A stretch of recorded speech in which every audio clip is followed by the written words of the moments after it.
what happened with the Quran, and we know that we have to address this. Yes. What happened with the Quran is that it was burned. You're aware of that. Uthman, you know this. You're a scholar. Uthman, when he standardized the Quran, he burned everything apart from exactly. So when apart from the manuscript of the Prophet, peace be upon him. It is very convenient to burn all other potential references so that we cannot possibly check if we still have the correct context of the text. So when you're quoting a hadith, you're going to take the entirety of the hadith. The hadith that you quoted about the burning, that is from a narration, and it specifies that all manuscripts were burned except for the manuscript of Hafsa that belonged to the Prophet Muhammad, peace and blessings be upon him, which means that we have an original text. So let me ask you guys this, but do you guys have an original of the New Testament?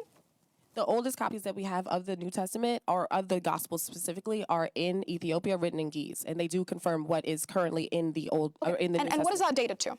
I'm not quite sure. Okay, so the first instance, because we have nothing from the 1st century of Jesus, the first instance that we get a manuscript of one of the New Testament books, we have one of John that's about this big, and it is a couple of verses from John. That's the first fragment that we get. So we don't have a complete copy until some people say like Codex Sinaiticus and so on and so forth, which is compiled, right? Some manuscripts are from earlier, some manuscripts are from later, but you made a point about not having originals and so on. So how can you have an issue with us having a standardization process that a lot of people, such as textual critics of the Bible, actually praise Islam for and say that Christianity does not have this, but rather Islam does? How can you have a problem with our standardization process when you don't even have a copy of the Bible from the 1st century and we have the entirety of the Quran from the 1st century Hijri?